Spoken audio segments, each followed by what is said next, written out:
We are continuing our special Squawk exclusive with hedge fund titan and activist investor Bill Ackman, managing principal of Pershing Square Capital Management. And what a year, Bill. I mean, any of your positions, Target, any of them. What was that other one that you had? It was a medical company that you thought would, was it Long's drug? No? Long's was actually a 2008 event. It was a 2008. We're not a medical. You're out of that? We're not a healthcare investor. Yeah, okay. Long's got bought by CVS. What about that? Are you still? No, CVS took it private. Yeah, all bets were off for the last. I mean, your whole business and the way that you do business, it was just all sort of thrown up in the air, wasn't it, over the past 18? No? No. You're okay? No problems? No problems. When Target got down to, what was the low? That 25. We bought more.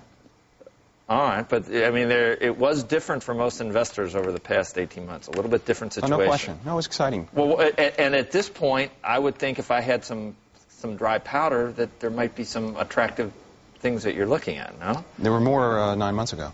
There were more 9 months ago. Sure. Besides Kraft, what did you do in the last 9 months? Let's see. We bought Nestle, we bought ADP, we bought McDonald's, we bought great, high-quality growth businesses at very attractive prices. Really? You didn't do anything you ever do anything with debt or with, I mean, I know you do with... We bought a big stake in General Growth Equity before they filed for bankruptcy. We bought some General Growth debt. Can you comment on where that stands now? It's been a good outcome. I mean, I'm limited because I'm a director, but it's really gone according to plan. We bought the stock for 50, 60 cents after the company, after the credit markets really shut for real estate. And the board and the company and management have done a great job, and really the company's advisors in dealing with the bankruptcy judge. And the judge has been very constructive, and so have the company's creditors. And the company's extended a lot of its maturities and expects to emerge from bankruptcy in June. And I think it'd be great. It's a great story of a turnaround of a company without a taxpayer investing $1. It's been a while, but we used to have you on to talk about some of the structural issues facing housing, right? Sure. What's your thought broadly on what's going to happen there? And I think the world is recovering. I think housing is recovering. I think the economy is stabilizing. I think we could have will continue to. People are now worried about these new FHA terms and what the Fed does or stops doing in March. I think if you look with the mortgage interest rates around 5%, with housing prices down, I think it's a very attractive time to buy a house. I think people look back and think housing was a great investment again 5 or 10 years from now. Mm-hmm. So I think it's a great time to buy a house. So where are we with Target now? The company, stocks doubled since the low. Mm-hmm. The company's made some positive steps from a corporate governance point of view. They're eliminating their staggered board. They reported positive same-store sales for December, really the first glimmer of hope. I think the company's executing well, and I think they'll be a beneficiary of a slight improvement in the economy. So you've got more, your stake now is high or higher than it was in the past? It's fewer shares. It's probably a similar dollar amount. The stock's doubled. We own fewer shares, but it's still a big position for us. Still a big position. Yeah. I remember the setback, and you were on a lot at the time. You took that very, very personally. That was personally hurtful, was it not? Not really. I mean, I think we ran a proxy contest knowing we were the underdog. I mean, it was the largest company that has ever been subject to a proxy contest. They had a lot of long-term shareholders who were very supportive of the company. And when we went around, we had a lot of favorable feedback from investors. And they said, look, we're not going to vote for you, but we appreciate your doing this. And there was a list of items that people wanted management to do for a while. One was to exit the credit card business. And really early on in the proxy contest, they said, we're going to do our best to exit the business as soon as practicable. Not exit the business, but shift the credit risk and the funding risk associated with that business. And once management made that concession, they said, look, Bill, what do we need you for? This is what we really wanted. And shareholders also felt the board could be strengthened with some new directors and getting rid of the staggered board. And I think the company made some commitments. You making money now on that? We've done. We're in the black finally on Target. We started with buying stock initially in the low 50s. We were down very significantly, and then we bought more stock in December and in February. Yeah, that was my point. I mean, it wasn't necessarily a bad investment in Target. I mean, there was a little bit of a setback economy-wise for a lot of people's positions over the past year or so. It's not been one of our best investments. You had a good idea with one that you were pounding the table on, hoping that some government officials might take a look at with Fannie and Freddie. Sure. they still have an opportunity to do what we proposed. Oh my God! I mean, they haven't gotten any better since the last time you were here talking about it. You wouldn't necessarily call it what kind of balance sheet did you want at Fannie and Freddie? Fortress balance sheet. A fortress balance sheet. Is that what you used to describe Fannie and Freddie at this point? Not exactly. Not like the Fortress hedge fund. Though. Yeah, different kind of fortress. It's different. But I mean, 200. They took the caps off of potential losses. Yeah. No. Fannie and Freddie. What upsets me about it is, take a look at CIT. Right. CIT was deemed a too big to fail institution. Got TARP money, a couple billion, $2-3 billion of TARP money, and then they decided it wasn't too big to fail. They let it fail. What happened was, before it failed, all the bondholders said, look, we need taxpayer support.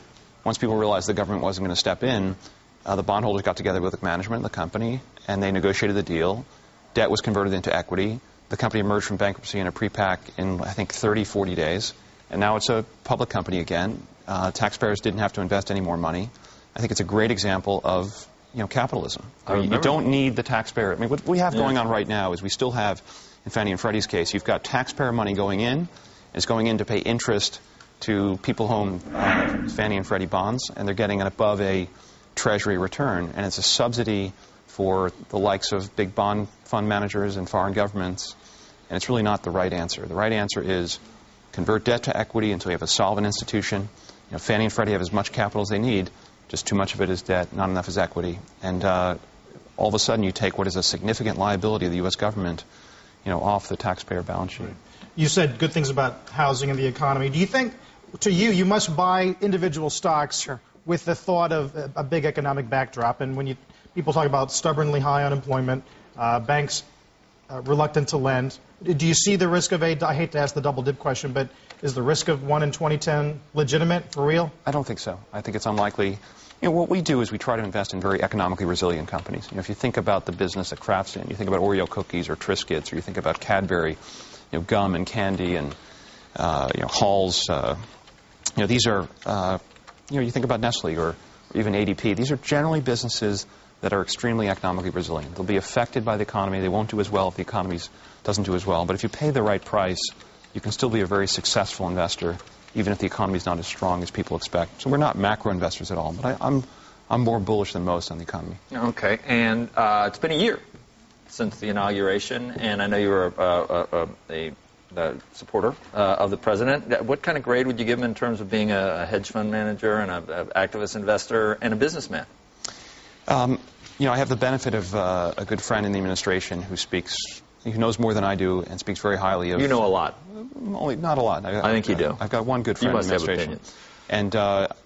And actually he's head of HUD, Sean Donovan. Oh. And he's an outstanding person, and I think he's doing a great job. And he speaks very highly of his boss, and I trust his judgment. That said, if you look at the election in Massachusetts, I think it does send a signal that even a state like Massachusetts, where you thought a Democrat would be, almost no matter who was put up for election, would win. I actually think it's not a bad thing. As a Democrat, as a supporter of Obama, I still think that you want a country with a degree of balance. And I think that health care legislation is a very complicated, important decision, and I think needs to be thoughtful. We can't just write unlimited checks. And I think the Massachusetts election is a bit of a signal to the president that we have to be balanced in our approach to some of these big decisions. That's a constructive thing for a Democrat to say. I just want to, let's take him out and have some cocktails. And I want to see just about everything about, is that what it would take? What do you think? How do I get him? You think you can translate that into something more candid? Is that what you mean? That was candid. I know, but across the board. I'm going to get a lot of trouble for saying that from my friends. As an investor, as a man that runs Pershing Square, I think I'd just like to do that on a personal level and just really get some good info from you. Okay. Very good. Off the record, of course. Off the record, of course. Bill, thanks for coming in. Thanks for having me. It's good to talk to you, as always. Bill Ackman of Pershing Square.